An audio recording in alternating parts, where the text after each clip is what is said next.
Every year on 3rd May, the world pauses to recognize a pillar of democracy, Press Freedom Day, a day dedicated to honoring journalists, defending free expression, and remembering media professionals who risk and sometimes lose their lives in pursuit of truth. But even as the world celebrates World Press Freedom Day, many journalists continue to face intimidation, censorship, arrests, and online attacks. In Kenya, across Africa, and around the globe, the battle for press freedom remains ongoing. I'm Hilton Mosela, and this feature story, we explore the state of freedom of media through the voices of journalists, media experts, and human rights defenders. World Press Freedom Day was proclaimed by the United Nations Education, Scientific and Cultural Organization in 1993. The day serves as a reminder to governments of their duty to respect and uphold the right to freedom of expression. It is also a day of reflection among media professionals about issues of journalistic ethics, safety, and independence. For many journalists, however, press freedom is more than a celebration.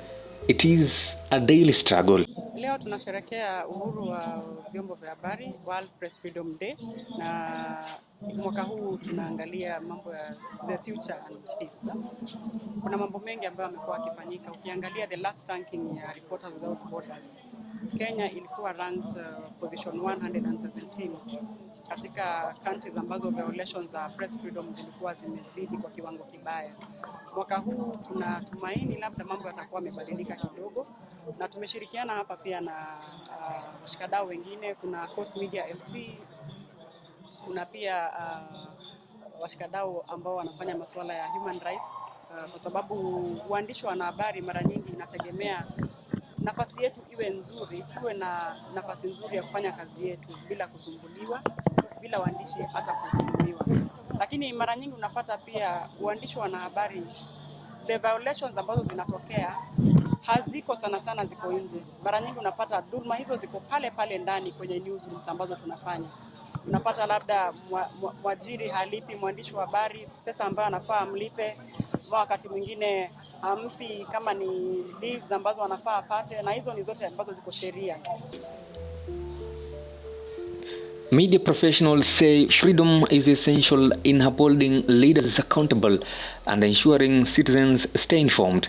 Without a free press, corruption, injustice, and abuse of power can thrive in silence. Human rights organizations continue to raise concern over shrinking civic spaces and attacks targeting journalists worldwide.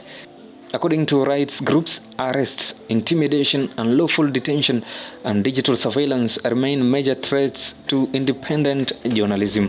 To say that we support our press katika kazi wanayoifanya.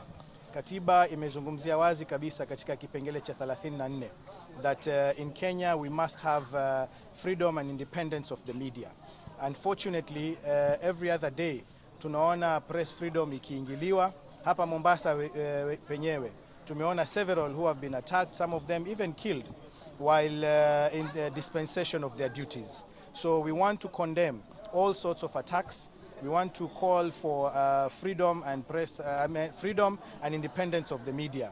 And we are asking Kenyans, wherever they are, to stand in unison with our brothers and sisters in the media sector.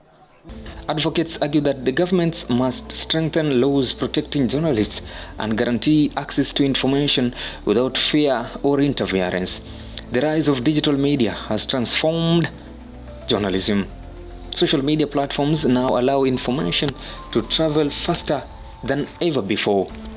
But experts warn that the digital age has also introduced misinformation, cyberbullying, and attacks against journalists online. Despite these challenges, online platforms continue to provide opportunities for citizen journalism and wider public participation in national conversation. Hawa wanahabari wanapofanya hii kazi, wanafanya hii kazi ili kuangazia yale mambo ambayo yanatokea katika jamii.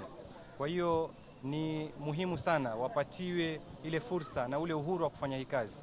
Lakini hatuwezi kusema kwamba tuna imani ya kwamba hawa wanahabari wataweza kufanya hii kazi kwa amani na kwa uhuru ikiwa yale ambayo yametokea hapo nyuma hayataweza kuangaziwa. Across Africa, the state of freedom of press varies from one country to another. While some nations have expanded media spaces, others continue to impose restrictions on journalists and independent media houses. In Kenya, media stakeholders say constitutional protection for freedom of expression have created room for vibrant journalism. However, concerns remain over political interference, attacks on reporters, and economic pressure affecting media independence. World Press Freedom Day is also a moment to honor journalists who have died while carrying out their work. From war zones to investigative assignments, many reporters have paid the ultimate price for seeking truth and exposing injustice. Their courage continues to inspire journalists around the world to speak truth to power despite the risks involved. Media professionals and human rights organizations are now calling for stronger protection for journalists, improved access to information, and greater respect for freedom of expression. They say governments, civil society, and citizens all over the world have a role to play in safeguarding press freedom. As the world marks World Press Freedom Day, one message remains clear: a free press is the voice of the people.